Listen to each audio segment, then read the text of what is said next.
Bom dia a todas e todos. Nossas boas-vindas a mais uma reunião do nosso ciclo de estudos. Hoje, depois de um domingo de descanso, pausa para reflexão, retomamos a nossa sequência normal. Hoje, também, dia 8 de março, é celebrado o Dia Internacional da Mulher. Então, quero aproveitar e cumprimentar todas que estão conosco aqui, todas que participam do nosso ciclo de estudos. À luz da visão de Shri Aurobindo e a mãe, não existe uma distinção essencial entre os gêneros, né, o masculino e o feminino. As mulheres são dotadas das mesmíssimas potencialidades, capacidades, direitos e também deveres, entre aspas, diante do processo evolucionário que é dado ao ser humano realizar. E, ao que parece, estão fazendo isso com muita eficiência, porque é significativo que em praticamente todos os trabalhos dedicados a formas de crescimento de consciência, o predomínio feminino é absoluto. Então, de alguma forma, elas estão na vanguarda desse movimento. Mas voltando à questão da igualdade, é interessante lembrar como no Shri Aurobindo Ashram, já a partir dos anos 50, a mãe estabeleceu um programa de atividades que envolvia todas as crianças e jovens do ashram indistintamente, meninas, meninos, moças, rapazes, inclusive em relação à prática de atividades esportivas, eram as mesmas para todos eles, inclusive ela estimulava que as mulheres praticassem boxe como uma forma de exercício, treinamento em autodefesa. Então, isso já nos anos 50 e num país tradicionalista como a Índia, foi já algo revolucionário. Ao mesmo tempo, por outro lado, se não existe essa distinção essencial, ou mesmo prática entre os gêneros, não deixa de haver também, em Shri Aurobindo, a mãe, um reconhecimento de que a mulher, de alguma forma, é como que uma representação, cada mulher é como que uma representante do princípio feminino da criação, o princípio que é, na verdade, o responsável pela criação. Na visão de Shri Aurobindo e a mãe, a, o princípio criador do ser divino é um princípio feminino, a mãe divina.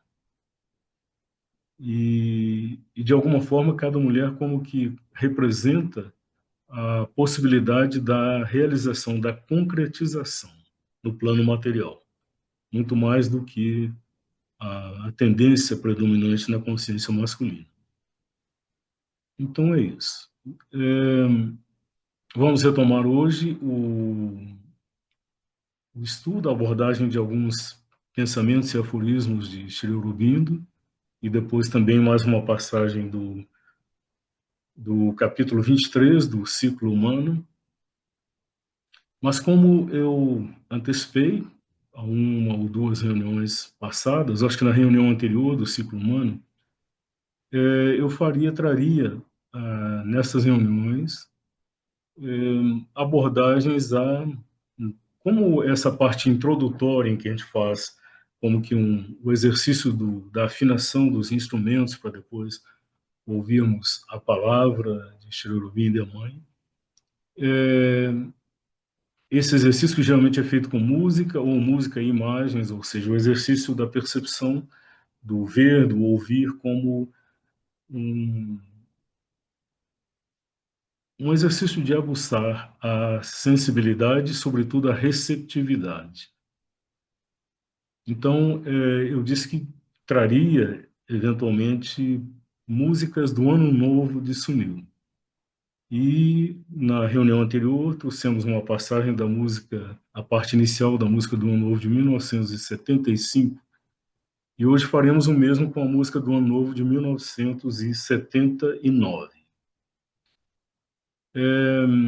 Essa música tem, nessa passagem inicial, uma característica que chama a atenção, ela tem uma estrutura, como na verdade toda música de Sunil tem, embora se percebida de uma maneira mais superficial, parece ser assim, um fluxo de um processo interior, de uma aproximação, de uma meditação interior em sons, mas observando mais de perto se percebe que sempre existe uma estrutura muito clara, muito definida.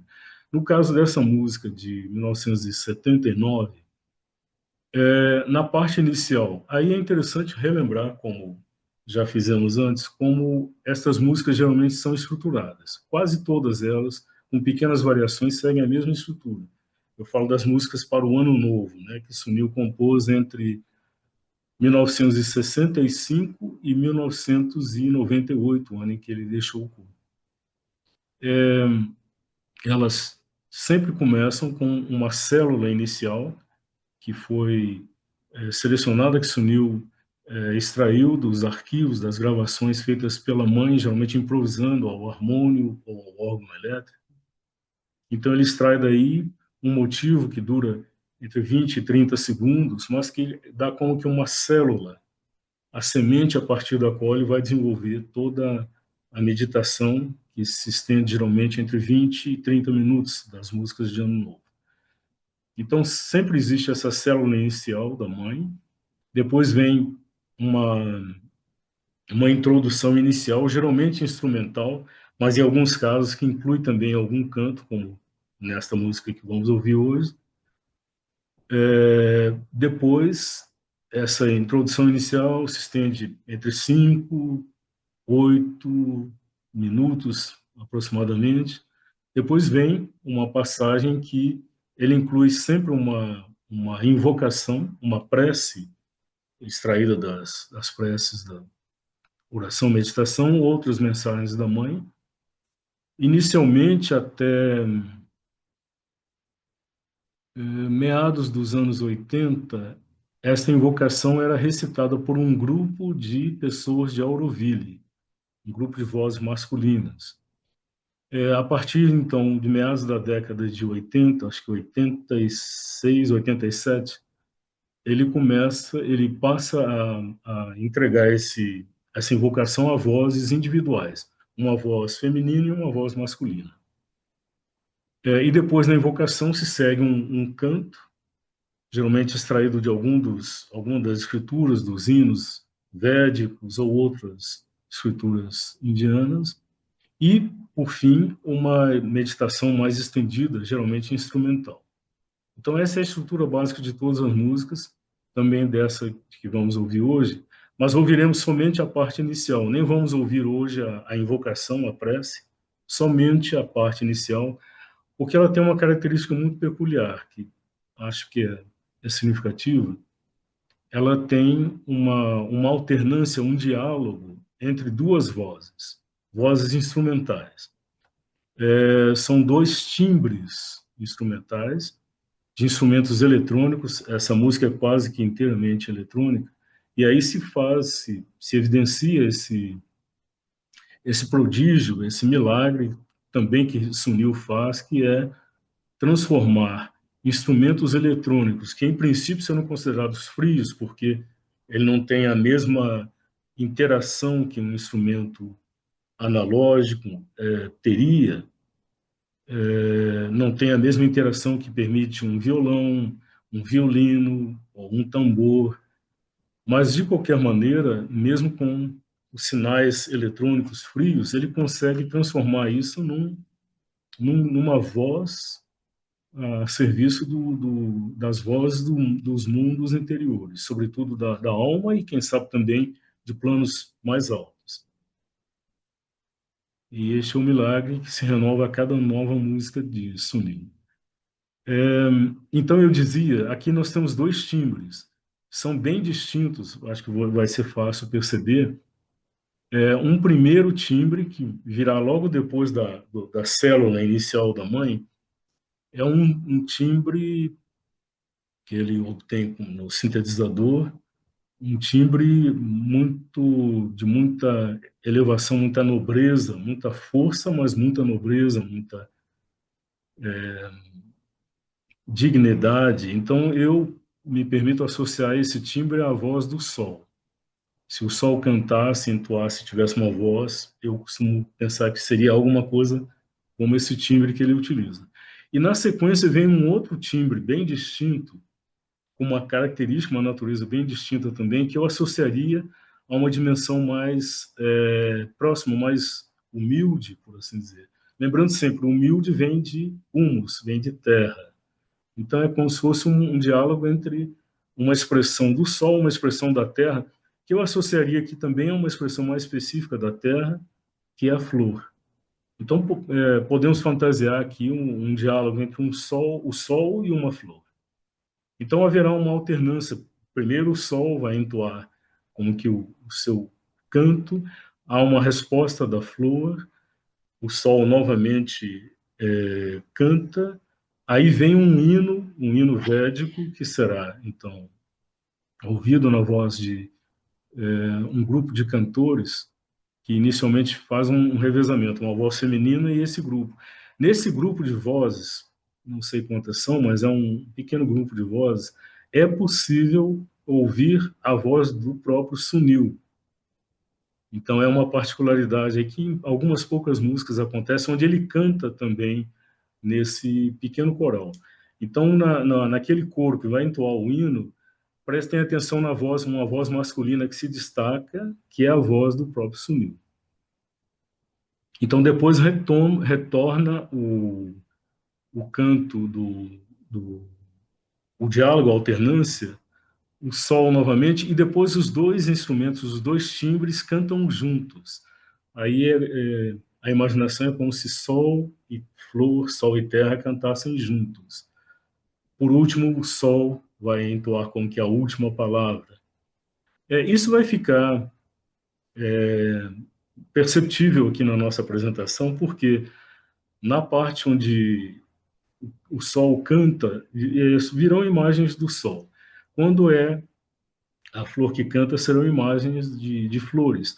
E quando for sol e flor junto, há primeiro uma alternância de imagens e depois duas imagens onde aparecem juntamente o sol e flores. Então é basicamente essa a estrutura. É claro, essa é a estrutura exterior, é a forma como esse diálogo se organiza, mas o importante é perceber alguma coisa da natureza desse diálogo, em que existe como que esse chamado do sol, e a resposta da terra, e novamente um chamado do sol, e por último os dois cantam juntos. Então é a natureza dessa voz, desse canto sem palavras, que deve ser o foco da nossa atenção.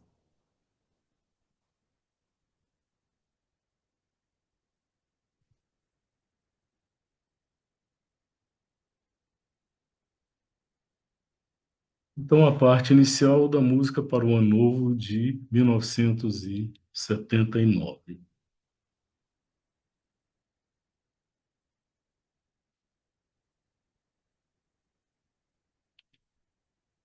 Então, aqui é a passagem do hino védico, que será cantado, o inviolável que marcha à frente dos povos humanos. O fogo é uma carruagem para sempre nova. Dominando todos os que assaltam, o fogo é a vontade dos deuses, jamais derrotado, pleno com a multidão de suas inspirações. Por meio deste doador dos deleites, o mortal vivente alcança e possui a morada da luz purificadora. Possamos nós, por meio de nosso pensamento, possuir à nossa volta, bem estabelecidas, todas as coisas do fogo. Possamos nós ser videntes iluminados que conhecem todas as coisas nascidas. Então é um canto de um dos Vedas, talvez o principal deles, o Rig Veda. E aí sempre são cantos ao fogo, a Agni, que é a expressão da força criadora que possibilita a criação, a sustentação, a manutenção e a evolução da criação. Por isso, já na primeira frase, né, primeiro ele qualifica o fogo como o inviolável, aquele cuja natureza não pode ser tocada. O inviolável que marcha à frente dos povos humanos. Então, esse marcha à frente dos povos humanos fala do papel que este fogo, essa presença dinâmica, criadora, tem de conduzir, por assim dizer, o processo evolucionário dos povos humanos, indivíduos e povos, todos empenhados neste grande movimento de evolução que é conduzido pelo fogo criador. O fogo é uma carruagem para sempre nova. Então, a carruagem, no original, em inglês, na tradução cherubim, do chariot, que é uma carruagem, mas não é propriamente a carruagem fechada, como a gente normalmente visualiza, é um carro, aqueles carros de guerra, onde, por exemplo, que o carro que foi conduzido por Krishna, o carro de Arjuna, na batalha de Kurukshetra. Então, é um carro dessa natureza, e a carruagem, o fogo aqui é visualizado como um carro, uma carruagem que é para sempre nova, ou seja, ele está sempre em auto-renovação. Nunca é algo estabelecido no passado. Ele é dinâmico, ele é presente, ele é vivo. Dominando todos os que assaltam. Então, ele tem um domínio absoluto sobre as forças hostis, as forças adversas, que eventualmente promovem assaltos na tentativa de dificultar, obstaculizar ou mesmo solapar o processo evolucionário. Ele tem o domínio sobre tais forças, pois o fogo é a vontade dos deuses, jamais derrotado, pleno com a multidão de suas inspirações. Então, essa instância, essa dimensão não conhece a derrota e ele está sempre aberto a manifestação de novas potencialidades, novas possibilidades. Por meio deste doador dos deleites, o mortal vivente alcança e possui a morada da luz purificadora. Então, ele não é apenas o doador, aquele que traz a força, que impulsiona, mas ele é dito aqui, ele é o doador dos deleites. A alegria que se pode ter em viver e, sobretudo, em progredir, vem desta presença deste fogo que anima, que conduz, que impulsiona. O mortal vivente alcança e possui a morada da luz purificadora. Então, o que nos permite transcender a nossa condição normal de sujeição à ignorância, ao sofrimento, à morte, é a presença, é o chamado e a presença deste fogo que impulsiona, que nos conduz até a própria morada da luz que purifica. Possamos nós, por meio de nosso pensamento, possuir à nossa volta, bem estabelecidas, todas as coisas do fogo. Então, observamos na sequência, na progressão do texto, como, primeiro, ele invoca esta presença deste fogo lá na sua dimensão nativa, no alto. Depois ele vai como que trazendo cada vez para mais perto de nós essa presença, até que no fim se manifesta essa aspiração de que à nossa volta, na nossa vida, em nosso ser, em nosso corpo, em nosso viver, as coisas do fogo, aquilo que é da natureza dessa presença divina, estejam não só à nossa volta, mas estejam aí bem estabelecidas. E o pensamento é um elo importante para que isso possa acontecer, para que no final possamos nós ser videntes iluminados, que conhecem todas as coisas nativas. Então, a identificação progressiva com essa presença nos daria ou nos dará o poder de ver as coisas tal como elas são, conhecê-las na sua natureza, na sua essência. o inviolável que marcha à frente dos povos humanos, o fogo é uma carruagem para sempre nova. Dominando todos os que assaltam, o fogo é a vontade dos deuses, jamais derrotado, pleno com a multidão de suas inspirações. Por meio deste doador dos deleites, o mortal vivente alcança e possui a morada da luz purificadora. Possamos nós, por meio de nosso pensamento, possuir à nossa volta, bem estabelecidas, todas as coisas do fogo. Possamos nós ser videntes iluminados que conhecem todas as coisas nascidas.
para que essa fala do Sol, esse diálogo faça mais sentido para nós, temos que ouvir mais vezes, até que a melodia, de alguma forma, flua e nós, e aí possamos, o discurso que é falado aí se faz mais próximo, mais inteligível para nós. Fica então um convite para quem queira ouvir mais vezes essa passagem.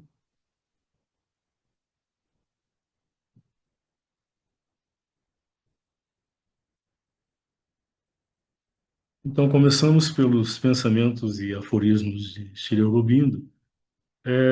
Eu dividi em dois pequenos grupos. Um que nós vamos abordar inicialmente e um segundo depois da abordagem do ciclo humano.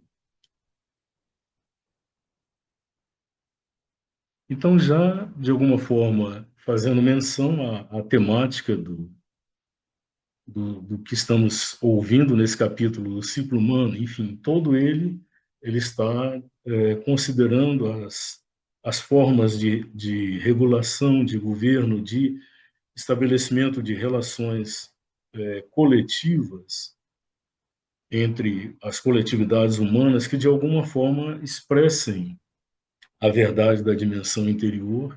Então, ele naturalmente fala de experimentos de formas de regulação de governo que foram feitas ao longo da história da evolução da consciência humana.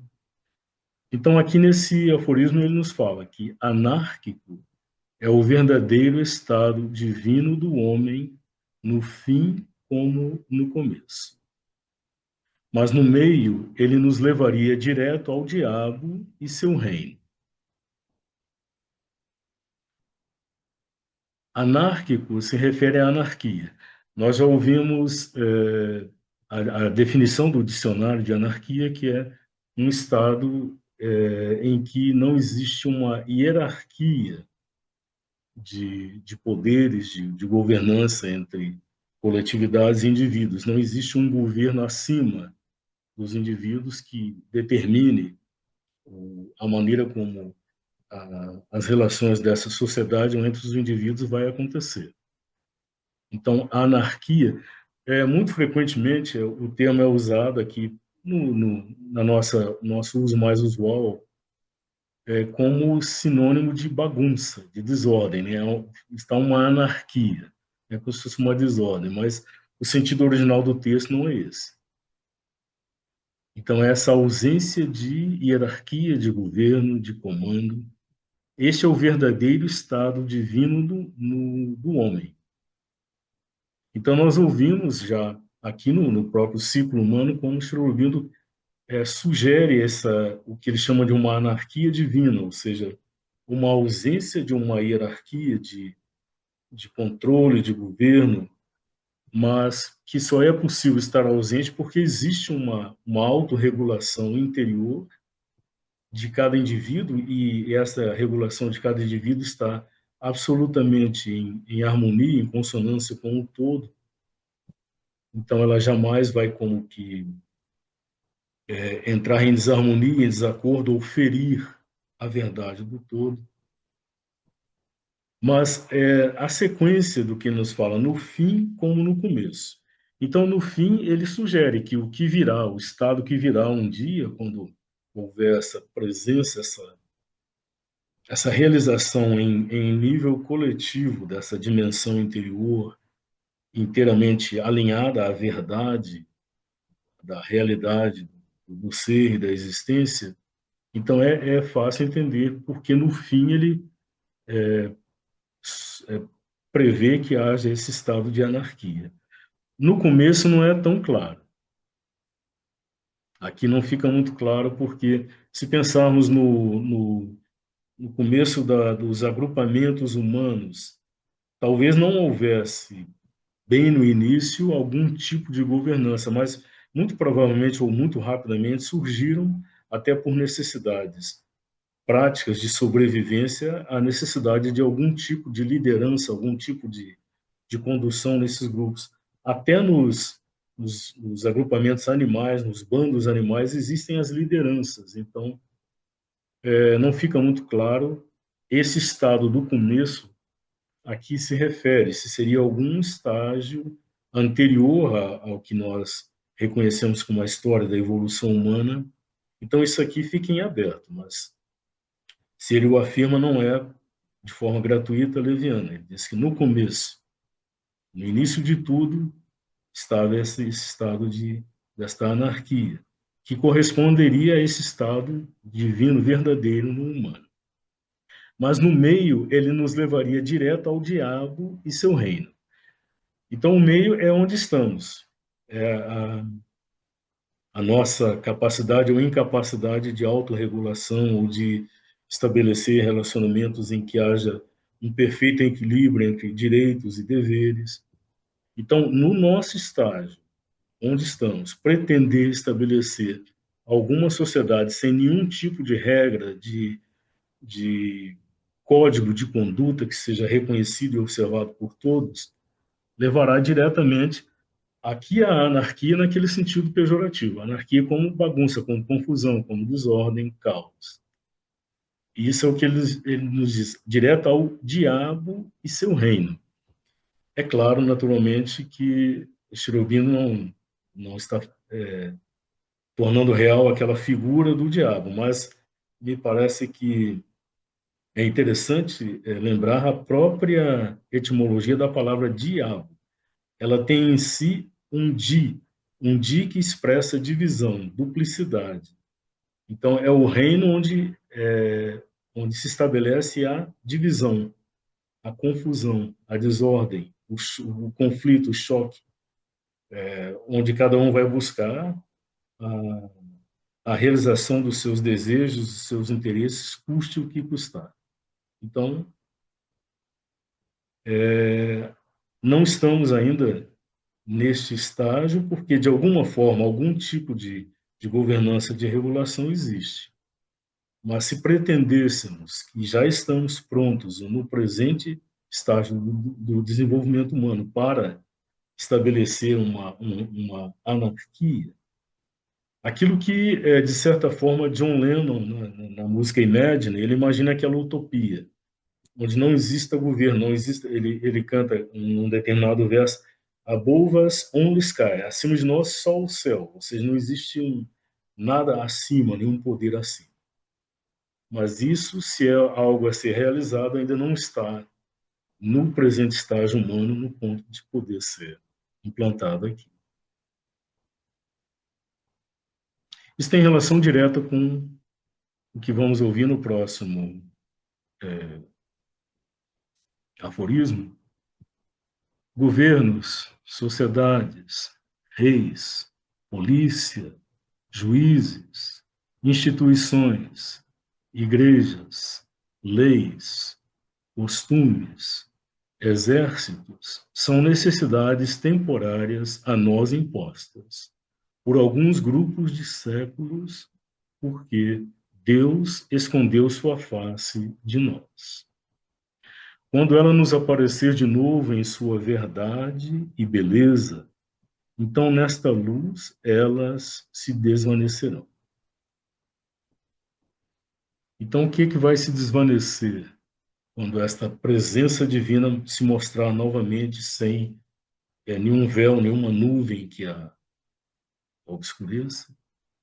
Essas necessidades temporárias, que são os governos, a organização na forma de sociedades que têm códigos de moral, de conduta, de ética, ou a regência de reis, naqueles regimes em que ainda existe a monarquia, é um rei, não um governo, não um grupo de pessoas, mas um regente, um monarca que dita a lei, as regras.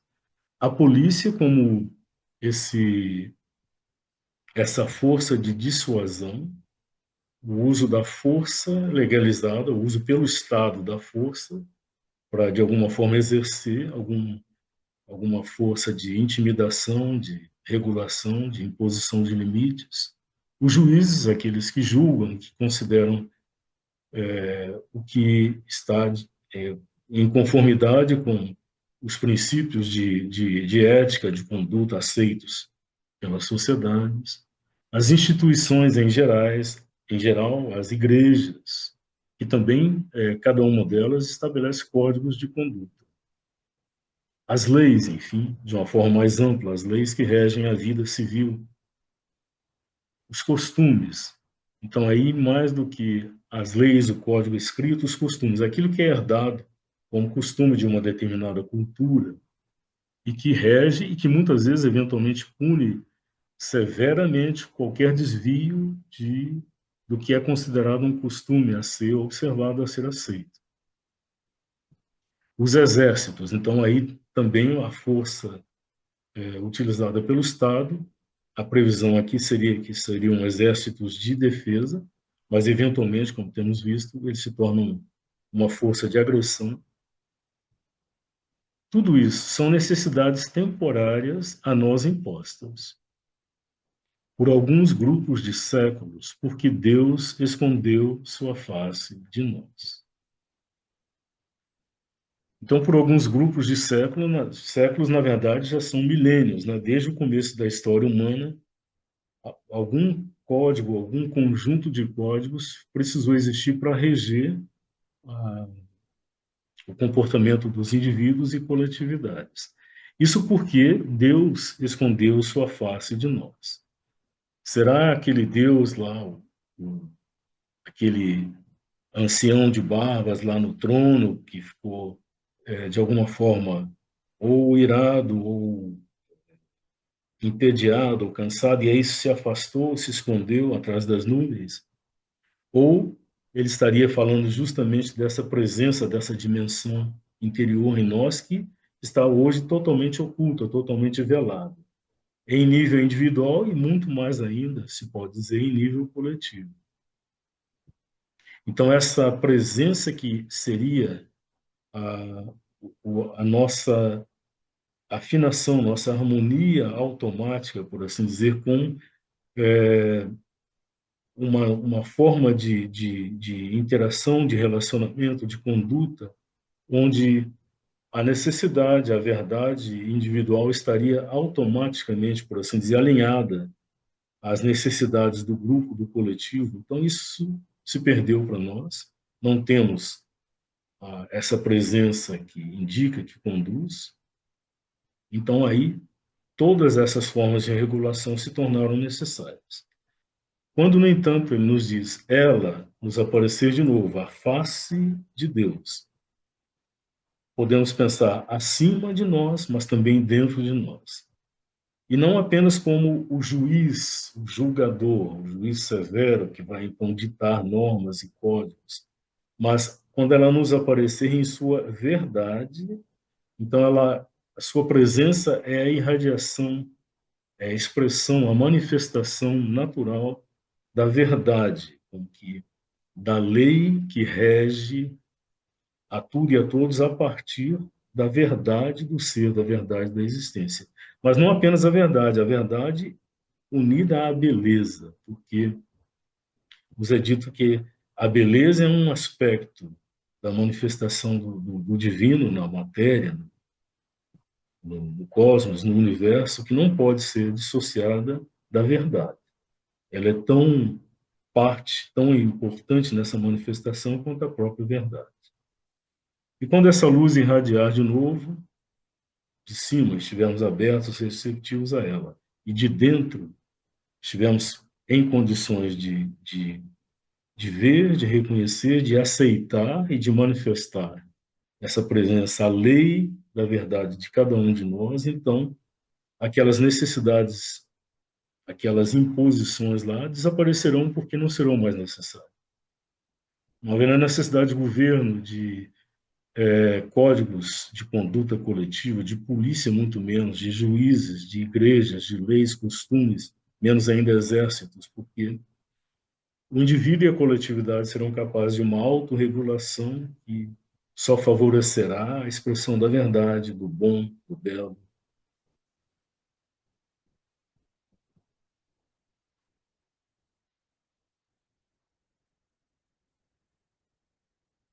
Então, aí o reconhecimento de que, nas condições presentes da imensa maioria de nós, o poder de observar rigidamente a lei é a base da liberdade.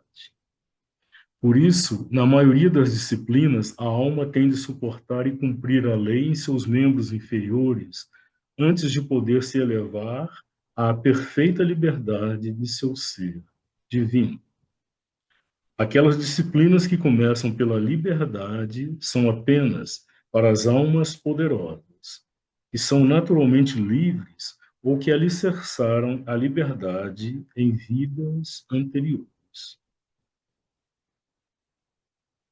Então, lembrando sempre que Shri Aurobindo identifica aquela tríade, né? Liberdade, igualdade, fraternidade, que emergiu para a consciência social coletiva da humanidade, sobretudo ali na Revolução Francesa, como um ideal a ser realizado. Ela é a expressão de uma verdade espiritual, de uma verdade interior, da qual a liberdade é um dos componentes básicos.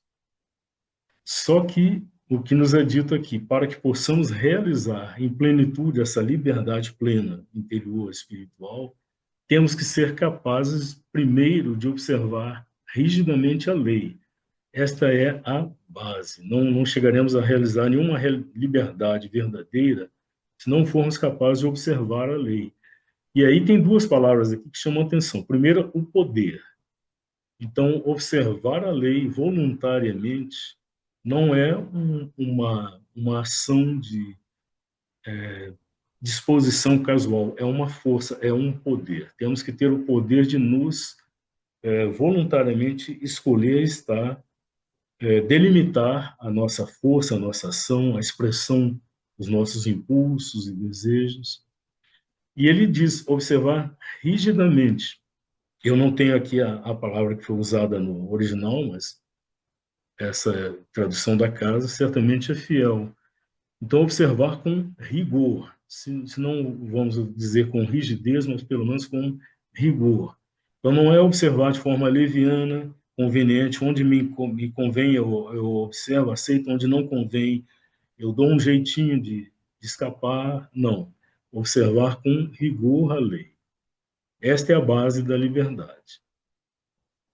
Por isso, na maioria das disciplinas, a alma tem de suportar e cumprir a lei em seus membros inferiores antes de poder se elevar à perfeita liberdade de seu ser divino.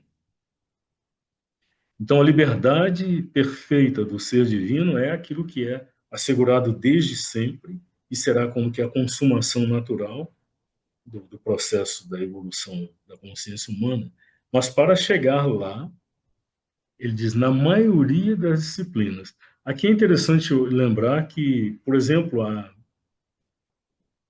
geralmente em toda forma, vamos tomar a arte, né? A disciplina, o aprendizado da arte. Em todo o aprendizado artístico, geralmente, o aprendiz ele começa por imitar. Ele começa por seguir determinados preceitos que aqueles que estão à frente, mais experientes, os mestres, eles vão indicar determinados procedimentos. E o discípulo vai inicialmente seguir. Então, nos ateliês da Renascença, na Europa, na Itália, por exemplo, o discípulo ingressava lá. Então, mesmo um Leonardo da Vinci, ele primeiro começou como discípulo de um outro pintor e ele começa complementando a ação do mestre, do ateliê. Então, uma das primeiras manifestações da expressão do Leonardo da Vinci é um anjo que ele pintou numa tela maior pintada pelo mestre. Então, ele chegou num estágio, o mestre delegou a ele, então, a pintura daquele anjo, que é um personagem lateral. Mas ele já pode começar por aí. E nós sabemos que na arte oriental, isso é ainda mais, esse princípio é ainda mais rígido, vamos dizer assim. Então, é dito que, por exemplo, ou pelo menos era, na China, no Japão antigos, o discípulo de um pintor, ele ficava, em média, em torno de 25 anos como discípulo, apenas imitando, por assim dizer, a arte do mestre, até que ele pudesse ganhar autonomia e depois estabelecer uma carreira, um ateliê próprio. Então, é esse princípio, inclusive, que o Rolf, quando criou aquele jogo criativo, ele chamou da imitação à invenção. É exatamente esse o princípio. Ali ele primeiro propõe alguns exercícios em que a tarefa de quem faz é imitar rigorosamente o que um gráfico prevê como a criação de uma estrutura. Então, o poder observar escrupulosamente aquela estrutura dada dá o poder para que depois a pessoa possa criar as suas próprias configurações, mas aí com muito mais sentido da relação, da proporção, do equilíbrio, da distribuição entre as peças, o espaço entre elas e etc. Então, esse parece ser um princípio universal, começar da imitação para chegar depois à criação livre. Então, ele nos diz aqui que também na disciplina interior da alma é preciso que ela seja capaz de suportar e cumprir a lei em seus membros inferiores. Quais são os membros inferiores da alma? Não são as pernas da alma, né? Naturalmente são as partes exteriores, a mente, a vida, o corpo. Então, o discípulo de uma disciplina espiritual, ele tem que ser capaz de estabelecer uma regra de conduta ou aceitar alguma regra de conduta sobre os vários aspectos da sua pessoa exterior. Até que um dia, até pela força que essa delimitação possibilita, a reunião, a concentração das forças possibilita que ela um dia vá se elevar até a perfeita liberdade de seu ser divino. Como se através da disciplina ela pudesse educar, fortalecer os músculos das suas asas, para que um dia ela pudesse então alçar. No fim, ele diz que existem disciplinas que começam pela liberdade. Ele não menciona especificamente quais seriam elas, mas ele diz: estas são apenas para as almas poderosas, ou a alma que tem já um poder tal que vai permitir que ela se conduza de maneira absolutamente coerente com sua própria lei interior, sem a necessidade de nenhum referencial externo. Aquelas que são naturalmente livres, então ele admite que haja almas que, por sua própria natureza, já são livres desde o início. Mas estas, possivelmente, são a exceção da exceção. Ou então, se não são por natureza livres, pelo menos estabeleceram em vidas anteriores, alicerçaram, ou seja, criaram uma base tão sólida, tão firme para a liberdade que já podem começar pelo estágio da liberdade, não precisam passar pelos estágios anteriores da disciplina, da observação dos códigos externos. Então, aqui faz lembrar um pouco aquela experiência que se fala em relação a Ramakrishna, que num dado momento ele decide praticar determinadas disciplinas, segundo a tradição espiritual indiana, mas é suficiente a ele se dedicar por um período muito breve, alguns dias, não sei exatamente, mas naquele breve período em que ele se dedica àquela disciplina, ele como que adquire o domínio daquela disciplina. Ele pode passar então para outra delas. Então isso sugere que ou ele já tem se interiormente, seria uma dessas almas livres, ou isso já está de tal maneira alicerçado nele pela experiência de vidas anteriores que agora a aproximação disso só possibilita um aflorar disso. Ou o próprio Sri Aurobindo, que segundo ele próprio conta, teria alcançado a condição de silêncio perfeito, absoluto na mente, por uma prática de alguns dias. Coisa que, para muitos de nós, a imensa maioria de nós, vai tomar uma vida, não uma vida, mas talvez vidas inteiras.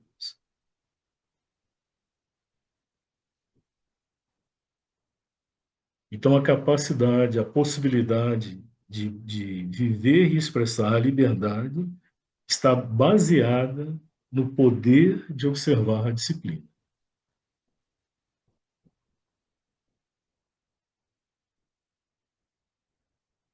Um desdobramento disto, observar a lei que impusemos a nós mesmos, em vez da lei dos outros, é o que se entende por liberdade em nossa condição não regenerada.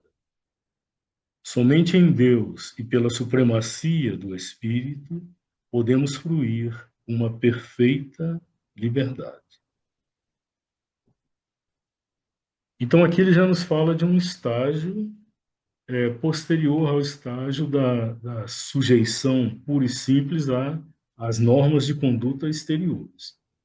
Então, quando somos lá ainda os aprendizes em estágios bem iniciais, temos que observar as regras externas, porque se formos deixados ao sabor dos nossos próprios caprichos, muito provavelmente vamos nos desviar, vamos tropeçar, vamos cair, vamos entrar por desvios.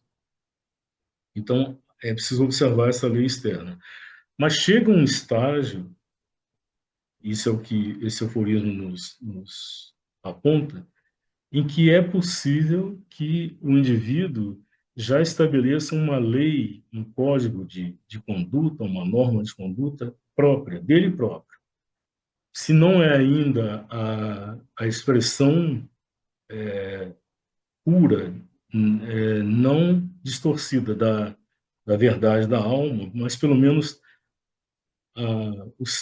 a parte instrumental do ser, a compreensão mental, chegou a um estágio de compreensão de si próprio, compreensão do mundo, do outro, que possibilita que ele estabeleça um código próprio de conduta que lhe permita algum grau de liberdade, ao mesmo tempo que observando algum grau de respeito em relação às necessidades, às leis, às regras do todo. Então, isso é o que, me parece, ele chama observar a lei que impusemos a nós mesmos, em vez da lei dos outros. É o que se entende por liberdade em nossa condição não regenerada. Então, na coletividade humana, os indivíduos que já forem capazes de estabelecer esse código próprio, pessoal, de conduta, esta lei, eles já estão num estágio que, em relação ao conjunto, já é avançado, porque a maioria precisa ainda da referência da lei externa. Então, esta é uma condição de liberdade, mas é uma liberdade ainda parcial, porque são formulações que a mente pode chegar a elaborar em harmonia, em afinação com um sentimento, um sentido do verdadeiro, do belo, do bom para si e para os outros. Mas isso não seria ainda necessariamente a expressão da presença de Deus em nós, da própria alma. Então ele nos diz: somente em Deus e pela supremacia do Espírito podemos fruir uma perfeita liberdade.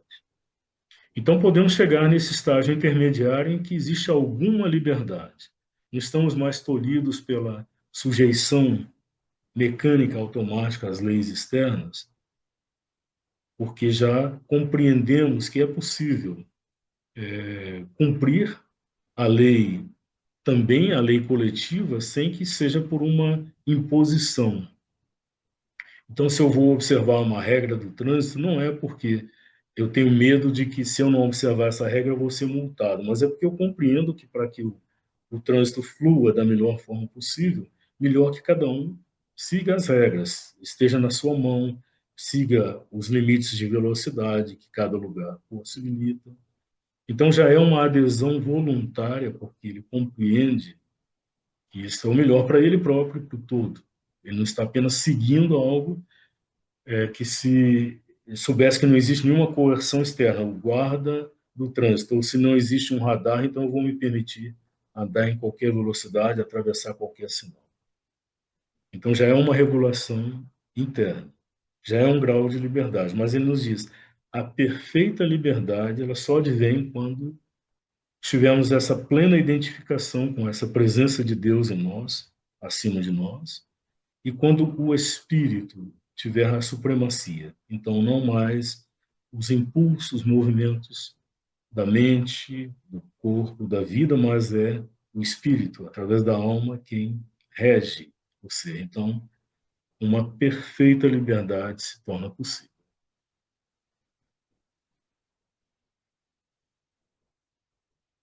Ainda concluindo essa parte, A dupla lei de pecado e virtude nos é imposta porque não temos aquela vida e conhecimento ideal interior que guia a alma espontânea e infalivelmente ao seu autocumprimento.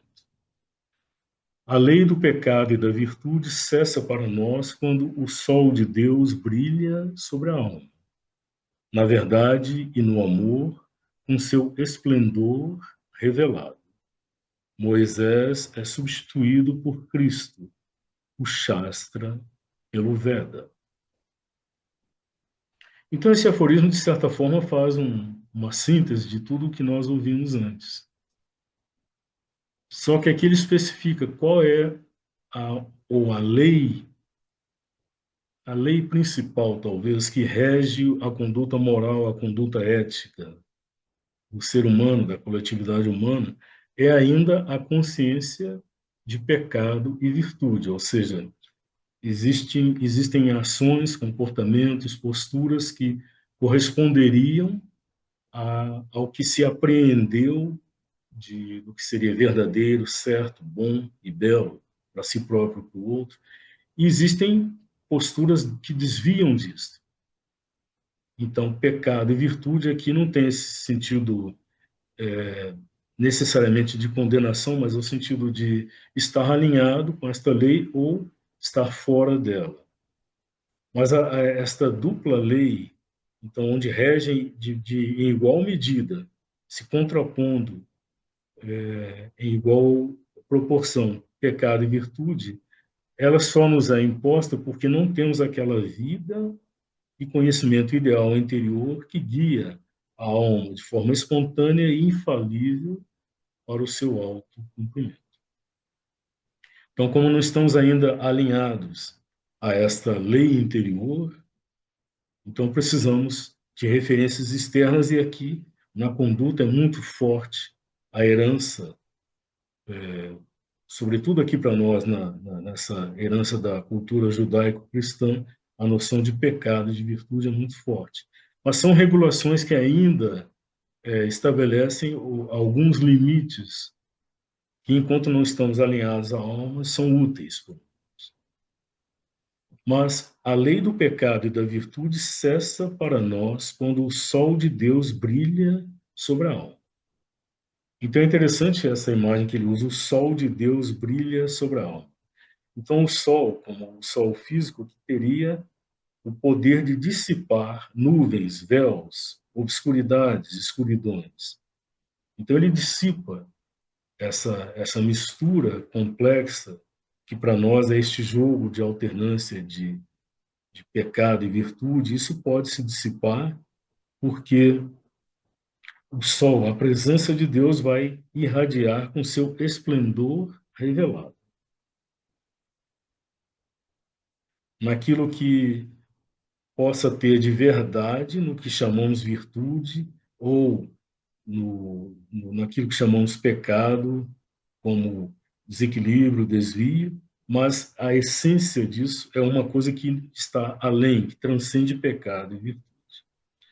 Aí ele faz uma associação interessante, porque ele volta para o coletivo, para a lei do coletivo.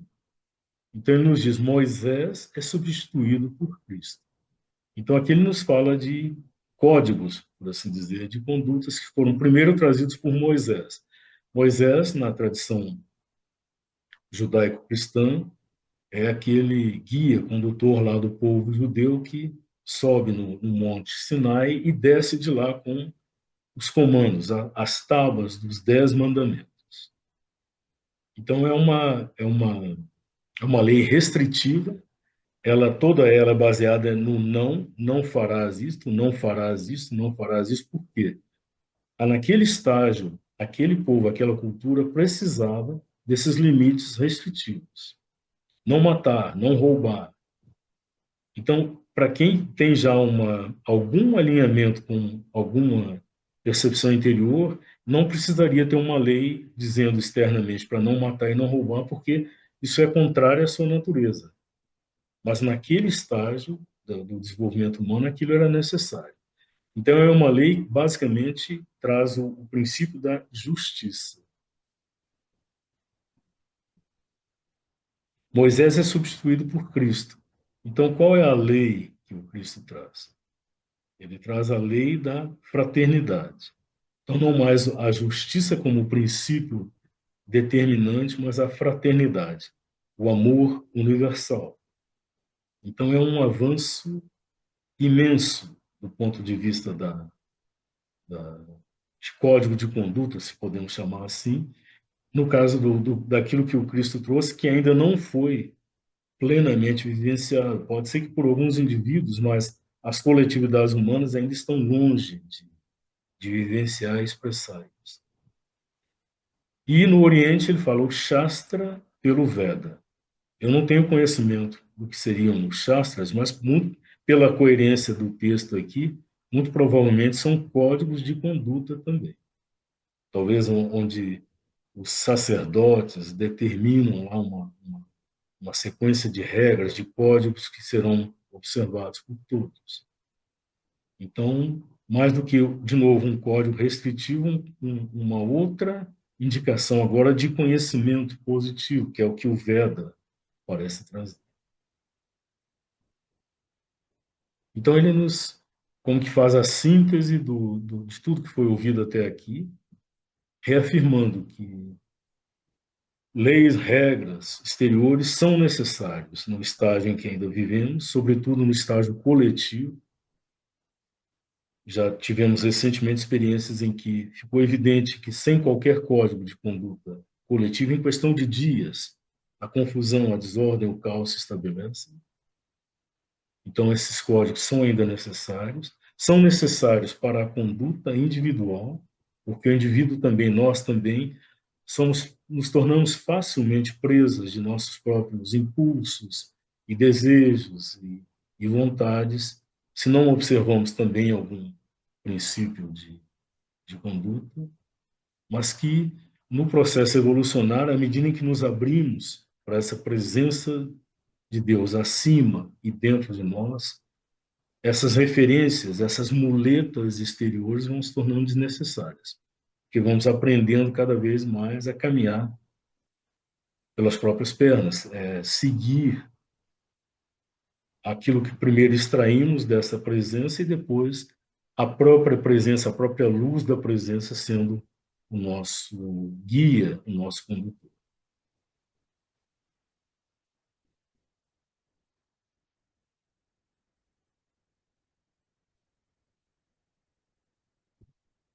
Então, vamos retomar e abordar alguma coisa do condições para o advento de uma era espiritual. Eu tenho feito alguma confusão aí, foi divulgado como o capítulo 5, me parece que na verdade é o 4, mas de qualquer maneira, vamos dizer, é a continuação da nossa abordagem do capítulo 23 do ciclo 1. Retomamos um pouco do que foi ouvido antes, agora de forma mais direta para podermos avançar, nem que seja um pouquinho. Ele está nos falando da necessidade do que ele chama uma era subjetiva, ou seja, em que o indivíduo humano, e mais que o indivíduo, a própria coletividade humana, se abra e se volte para uma dimensão interior. É o que ele chama de subjetivo. Mas esse subjetivo, ele também nos mostrou, ele não se restringe a um subjetivo da alma. Então, não vamos diretamente à alma quando nos abrimos ou nos voltamos para essa dimensão interior. Existem contrapartes interiores, sutis, da mente, do ser vital, mesmo do ser físico, corporal. Então, ele nos falou do subjetivismo material, do subjetivismo agora do self vital. Então, ele falou disso antes, prosseguindo aqui.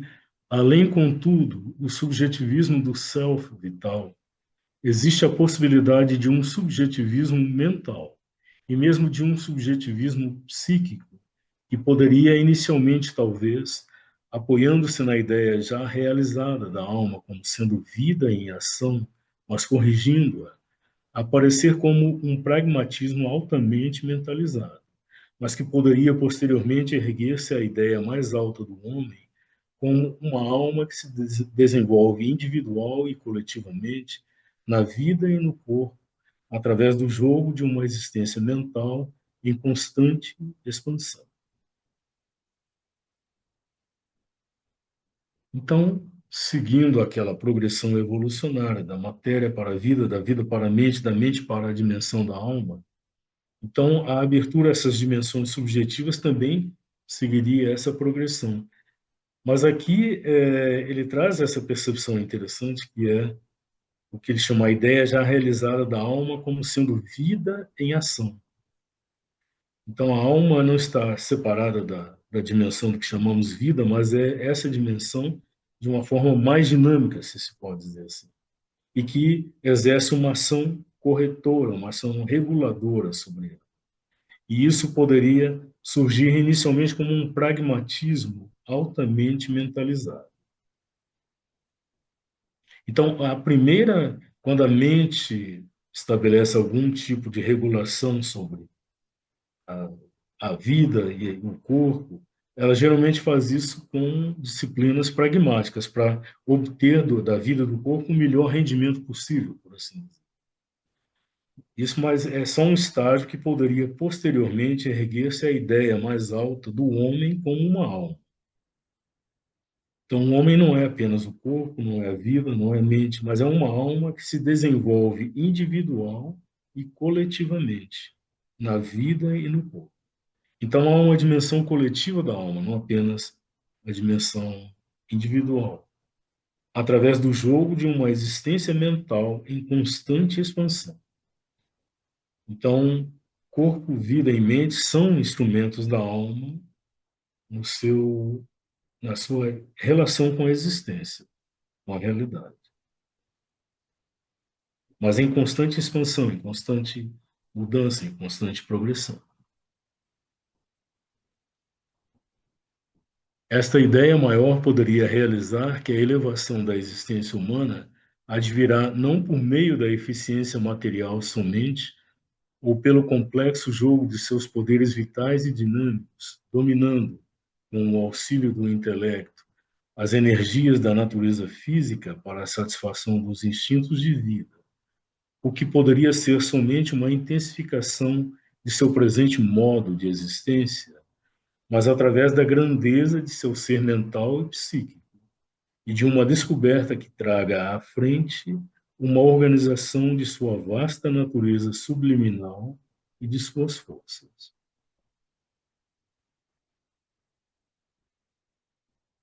Então é preciso, para que haja uma elevação da existência humana, a descoberta de poderes maiores do que os poderes exterior, físico, vitais, que com a ajuda da mente dominam a natureza física, como ele nos diz, em princípio para a satisfação dos instintos da própria vida.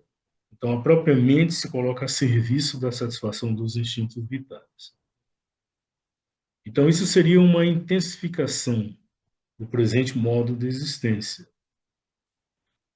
Mas é preciso ir além disso, se é para que haja essa elevação.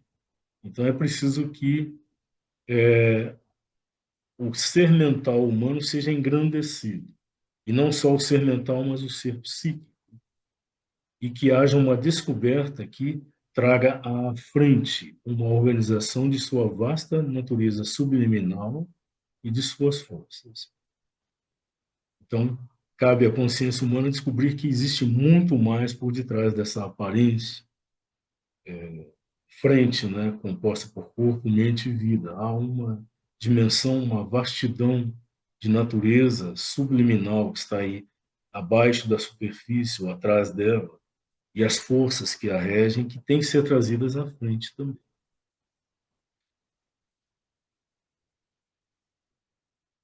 Ela veria na vida uma oportunidade para a alegria e o poder do conhecimento, para a alegria e o poder da beleza, para a alegria e o poder da vontade humana, dominando não somente a natureza física, mas a natureza vital e mental. Ela poderia descobrir seus secretos, contudo não sonhados, poderes de mente e poderes de vida, e usá-los para mais livre liberação do homem das limitações de sua agrilhoada vida corpórea.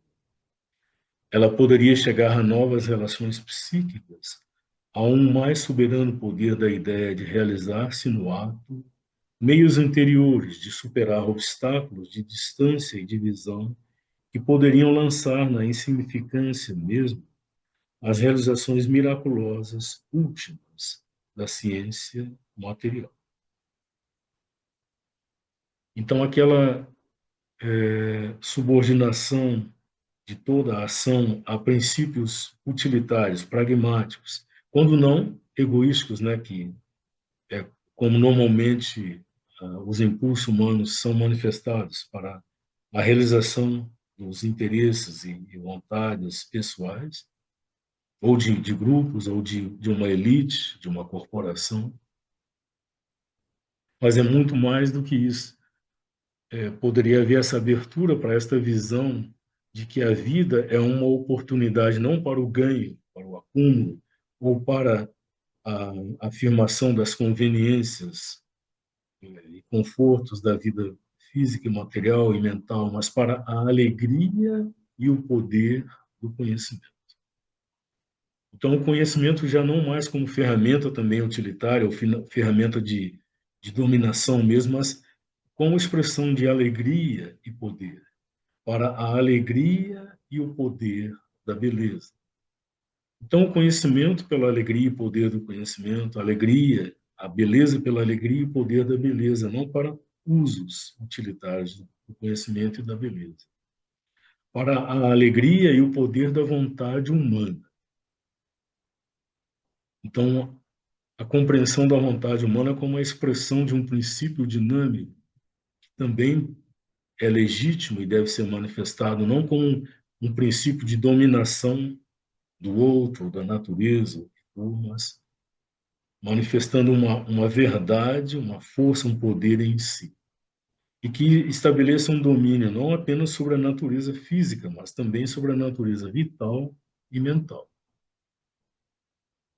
Ela poderia descobrir seus secretos, contudo, ou ainda não sonhados, poderes de mente e poderes de vida. Então, haverá poderes de mente e vida que ainda não foram descobertos e que nem foram sonhados. Estamos muito voltados hoje para o desenvolvimento de certas possibilidades tecnológicas e aí perdemos o contato com essas potencialidades interiores que podem usar os meios externos, mas não estão subordinados a eles. E ela pode usar esses poderes de mente e vida para liberar o homem das limitações de sua agrilhoada vida corpórea. Então, a vida corpórea é ainda uma vida limitada, presa, agrilhoada, até pelas próprias limitações da existência da vida num corpo físico. Então, os poderes da mente e da vida podem ser utilizados para uma libertação em relação a esses limites, ou, no mínimo, inicialmente, uma ampliação desses limites. Ela poderia chegar a novas relações psíquicas, a um mais soberano poder da ideia de realizar-se no ato. Meios interiores de superar obstáculos de distância e de visão. Então, ele aqui parece falar da possibilidade de uma manifestação da própria presença psíquica de uma forma mais concreta, de maneira que, no ato, na ação, ela possa se realizar. Não mais como um, um poder que depende do que a vida, o corpo e a mente possibilitam, mas tendo um poder próprio, soberano, de se realizar na ação. Meios interiores de superar obstáculos de distância e de visão. Então, hoje nós temos a cultura humana, a tecnologia, desenvolveu meios prodigiosos de superar obstáculos de distância e de visão. Então, por exemplo, né, o meio que nós estamos usando aqui agora, a internet, essa rede mundial de computadores, né, que permite que alguém em qualquer ponto do país continental, que é o Brasil, qualquer ponto do mundo, possa estar simultaneamente ligado. Isso é um prodígio de realização, mas é ainda exterior. Depende ainda de meios exteriores. Se faltar aqui a energia, a eletricidade, instantaneamente eu caio. A minha ligação cai e eu não posso mais continuar me comunicando. Então, é um prodígio, mas é inteiramente dependente de meios exteriores. E o que ele nos fala aqui, meios interiores, que já não dependeriam desta, dos meios exteriores, de forma absoluta. E que poderiam, uma vez envolvidos, lançar na insignificância, mesmo as realizações miraculosas últimas da ciência material. Então, aqui fica em aberto para a imaginação de cada um o que poderiam ser esses meios interiores que fazem com que esses prodígios que nós temos aqui, exteriores, né, de tecnologia, de comunicação, que isso viesse a parecer mesmo insignificante. Então, só podemos imaginar o que poderia ser isso. Mas o importante é o que ele aponta aqui, são meios interiores, não dependentes dos meios exteriores, como tudo que a ciência, a tecnologia até então desenvolveu.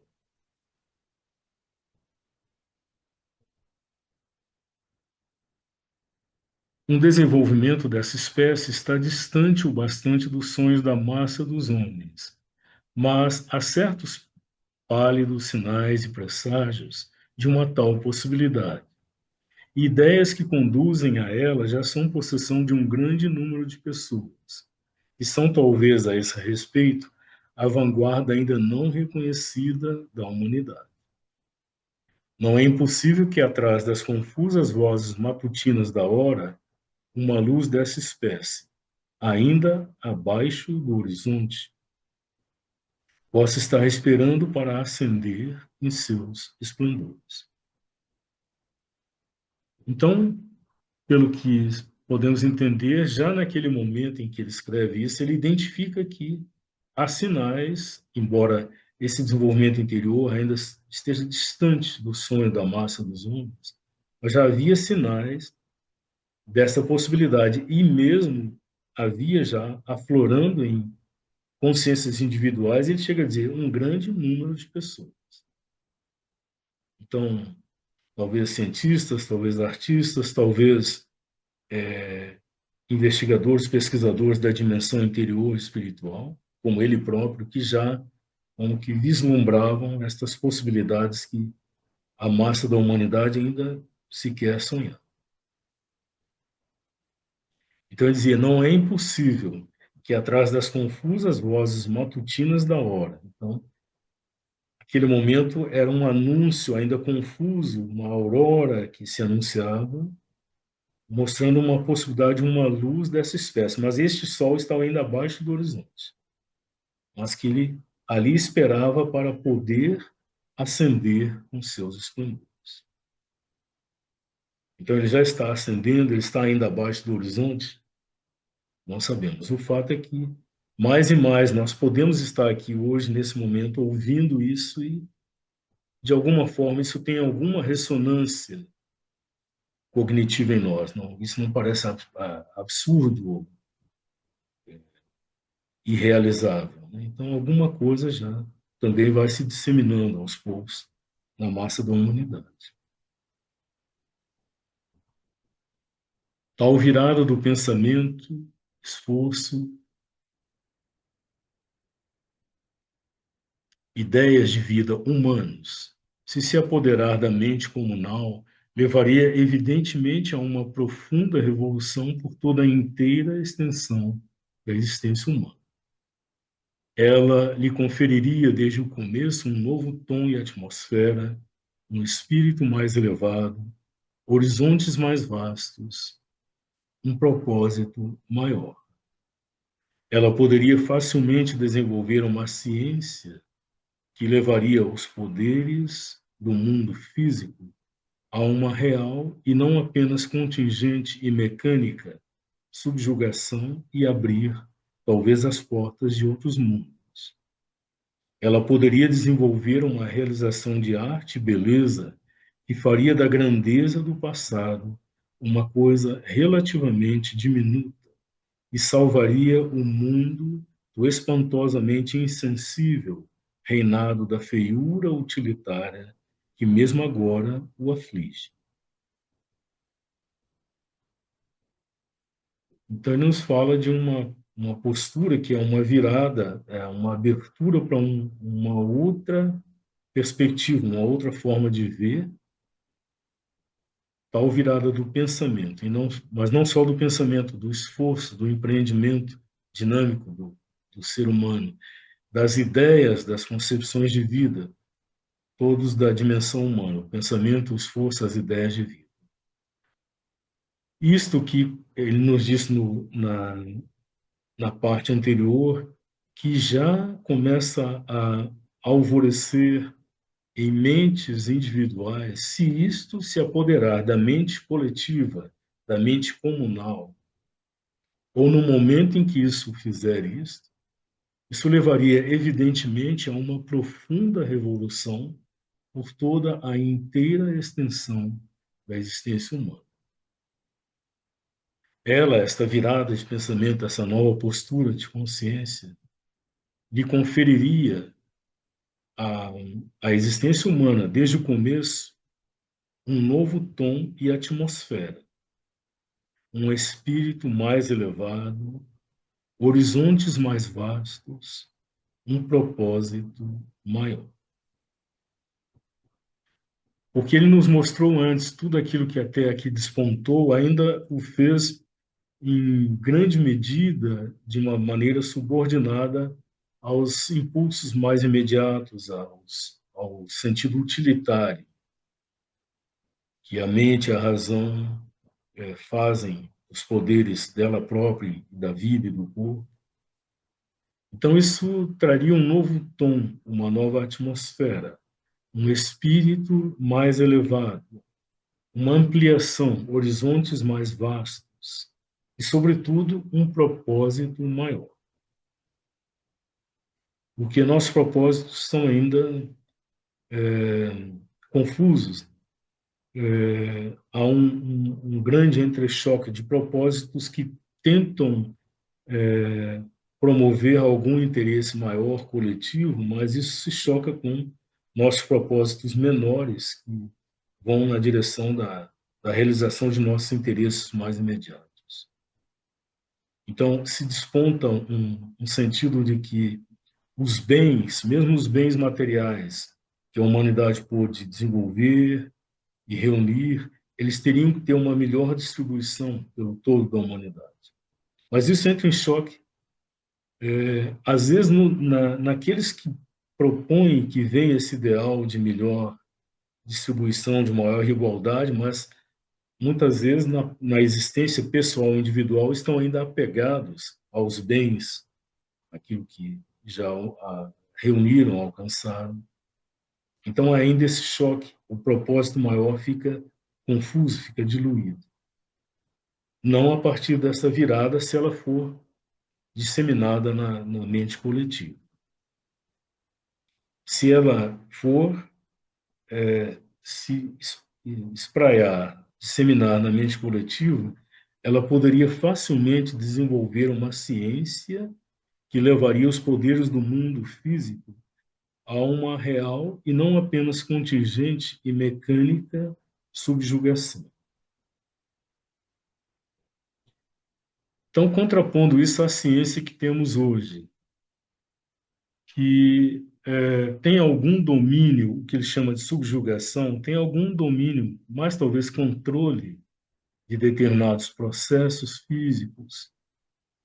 Nós temos algum controle, ou um controle considerável. Se pensamos, por exemplo, como o ser humano conseguiu um controle considerável da energia, da eletricidade, como ele consegue extrair da água, do poder da força que está nas águas, através das hidrelétricas, por exemplo, ele consegue extrair a energia elétrica, ou através da a energia do ar, do vento, através das usinas eólicas. Então, isso representa algum tipo de domínio, mas ele nos diz é contingente e é mecânico. É contingente porque depende de uma multiplicidade de fatores. A qualquer momento, tudo isso pode ruir, uma barragem pode se romper, um, um moinho eólico pode cair ou enguiçar, enfim. É contingente, depende de contingências e é mecânico, ou seja, é o uso mecânico, o direcionamento mecânico de certas potencialidades. Então, não é um domínio real, como ele diz, é um real subjugação, um real domínio do mundo físico. E se a ciência puder fazer isso, ele nos diz que ela poderia facilmente chegar a isso se houvesse a virada na consciência coletiva. Ela não apenas chegará a um domínio real do mundo físico, mas abrirá as portas para outros mundos. Numa certa medida, é o que a ciência já aponta, né? Em alguns desenvolvimentos, ela chega no limiar de transpor a fronteira do mundo físico para outros mundos mais sutis. Ainda primeiro no campo da matéria, né? Transpor o campo da formulação mais material da energia, que é a matéria, para formulações mais sutis, da energia como energia. A ciência de hoje já começa a transpor esses limites. Mas ele nos diz abrir as portas de outros mundos que nem suspeitamos que existem. Então, na ciência, seria esse domínio das condições do mundo físico, mas poderia chegar também a desenvolver uma realização de arte e beleza que faria da grandeza do passado uma coisa relativamente diminuta. Então, hoje, a grande parte da arte hoje, da arte contemporânea, que se desenvolveu sobretudo a partir do começo do século XX até hoje, está ainda num processo de busca de alternativas, de transposição de limites, muitas vezes através da transgressão do limite, mas de qualquer maneira é um impulso que busca ir além daquilo que foi alcançado. Então é um campo ainda de muita confusão.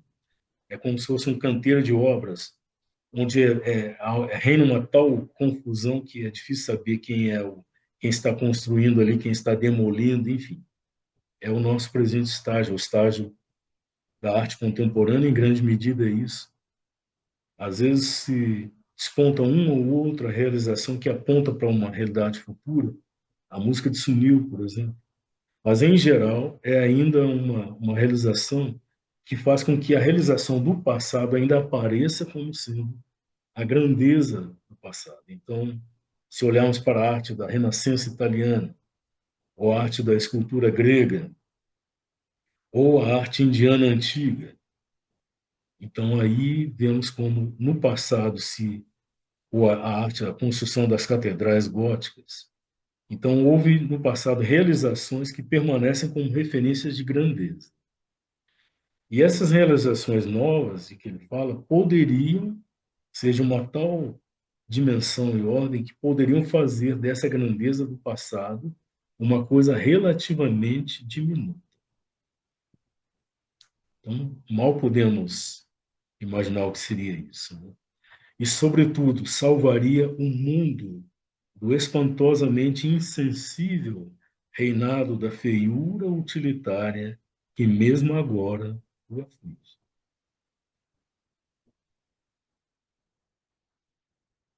Talvez possamos, em benefício de dizer que houve algum desenvolvimento desde o momento que ele escreveu isso, é que gradualmente vai se desenvolvendo algum sentido de beleza que vai impregnando mesmo também as construções da engenharia, da arquitetura. Existe não mais somente o predomínio do utilitário. Então, que essa busca de atender ao utilitário que coloca de lado qualquer preocupação com, com beleza, e muito do que já se cria hoje se vê como vai emergindo a necessidade de equilibrar as duas coisas, né? O utilitário com o belo. Então isso vai emergindo, mas muito provavelmente ainda muito distante do que ele antevê como sendo as potencialidades futuras que, quando isso se disseminar e impregnar a consciência coletiva, não mais despontando aqui e ali em algumas consciências pioneiras, mas no coletivo, então isso será uma mudança radical das condições da vida.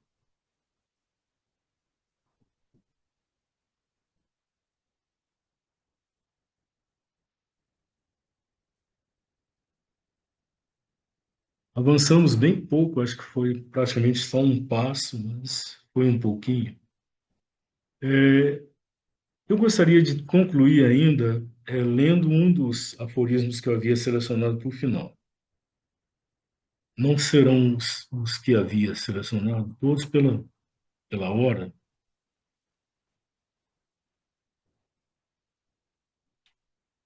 Um só.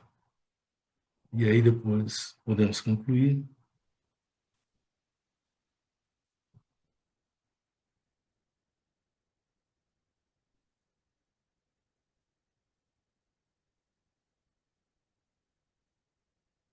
Aqui é Shri Aurobindo, não só aquele que revela, que desvela, abre potencialidades, possibilidades da visão, da consciência, mas é aquele que traz também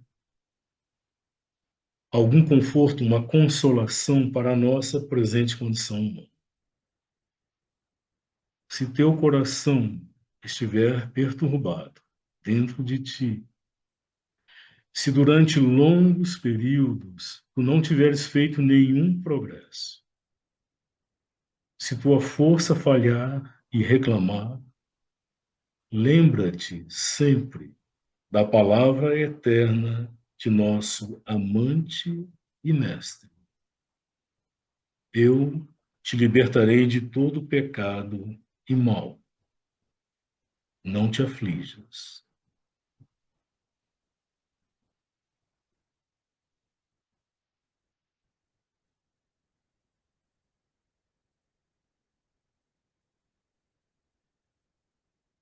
Parece um lembrete oportuno no momento em que, no nível coletivo, reina ainda tanta confusão, tanta perplexidade, tanta dúvida, tanta inquietação, mas isso se reflete também diretamente no pessoal, no individual. Se teu coração estiver perturbado dentro de ti, se durante longos períodos tu não tiveres feito nenhum progresso, então olhamos a nossa volta, a nossa própria vida, anos, décadas se passaram e aparentemente estamos no mesmo lugar que estávamos há décadas atrás. Isso pode trazer desânimo, dúvida. Se tua força falhar e reclamar, nossa força falha e reclama a todo instante. A todo instante, algum elemento de dúvida, de incerteza, de inquietação se infiltra em nós. Se tua força falhar e reclamar, lembra-te sempre da palavra eterna de nosso amante e mestre. E aqui é uma citação de uma passagem da Gita, é uma fala de Krishna, lá no diálogo, no colóquio com Arjuna. Então, num momento de dúvida, de enfraquecimento, ele se dirige a ele e diz: Eu te libertarei de todo pecado e mal. Não te aflijas. Faltou aqui aspas, né, fechando a citação de Cristo.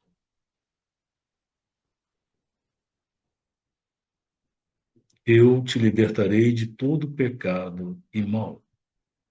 Não te aflijas. Podemos associar este eu te libertarei de todo pecado e mal àquela ação que foi mencionada no ciclo humano, quando Sri Aurobindo fala, quando o sol de Deus estiver acima de nós, brilhando e irradiando sobre nós. Como mencionamos pela experiência da observação da ação do sol, ele dissipa a bruma, ele afasta a sombra, ele traz luz, ele traz calor. Então, essa presença é suficiente para esta ação libertadora, se nos abrirmos a ela, se confiarmos nela. Por isso, o não te afliges. Mas nós só vamos conseguir não nos afligir na medida em que conseguimos algum grau de abertura, de confiança, ou mesmo de entrega a essa presença, a esta ação.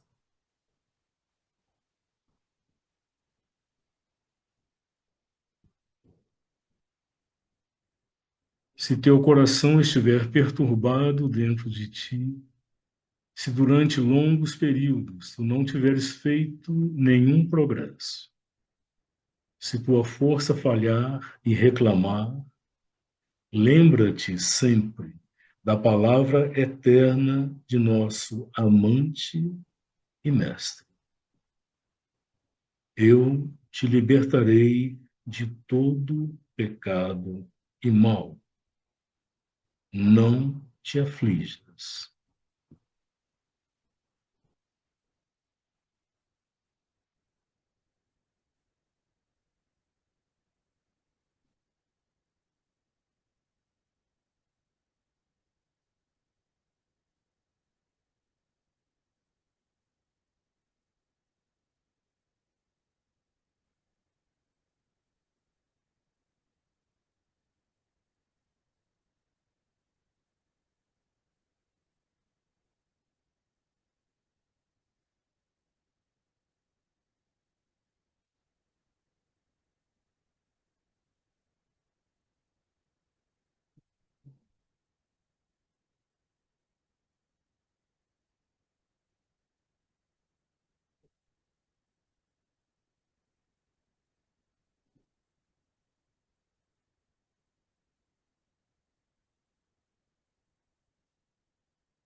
A Alcione nos trouxe aqui uma mensagem, como ela faz em todas as reuniões, ela tem esse ritual próprio de acender um incenso e ela nos diz que o incenso de hoje é rosa branca e nos traz o significado da rosa branca como o significado espiritual que a mãe associou à rosa branca como sendo o amor integral para com o divino, puro, completo, irrevogável, um amor que dá a ele próprio para sempre, um amor que se dá para sempre.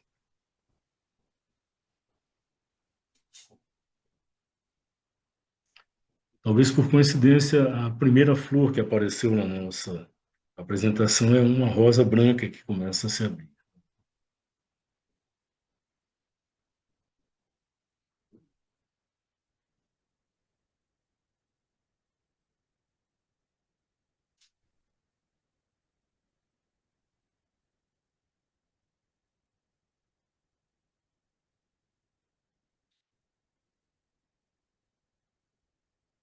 Temos ainda alguns minutos, caso alguém queira compartilhar alguma percepção, esclarecer algum ponto.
Bárbara, seu áudio está fechado.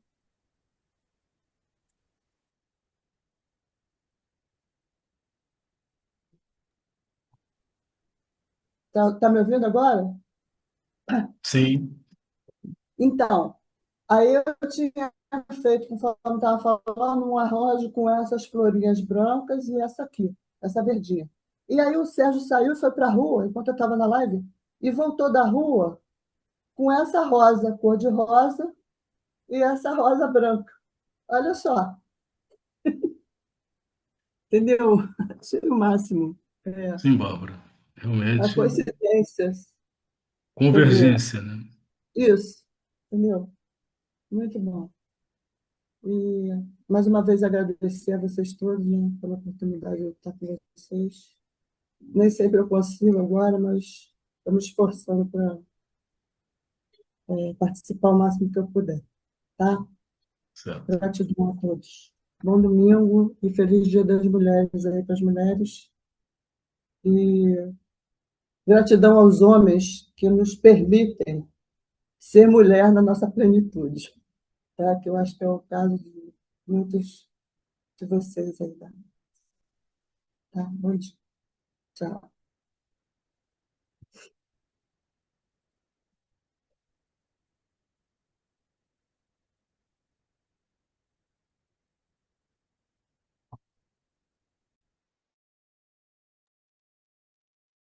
Se ninguém tiver mais nenhuma manifestação, eu sugiro. Não sei se estavam todos presentes também quando fizemos a apresentação inicial da música. E como ela fala dessa relação que se estabelece entre essa dimensão mais alta, a dimensão terrena, o Sol falando com a Terra, o Sol dialogando com a Terra, o Sol dialogando com a presença embaixo.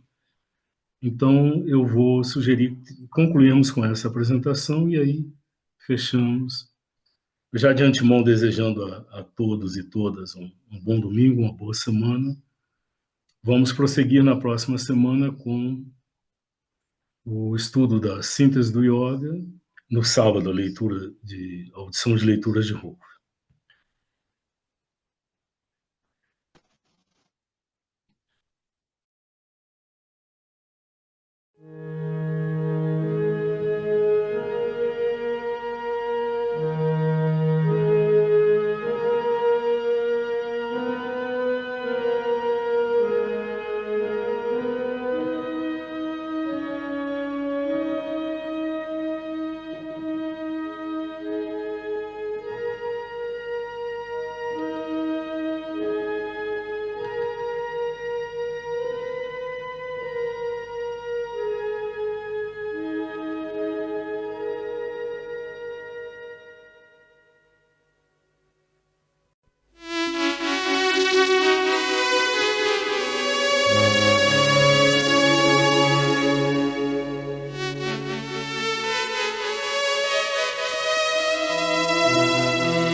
रथः सदा नवः ॐ सवान् विश्वाय भिजुजः क्रतुर्देवानाममृक्तः अग्निस्तु विश्वस्तमः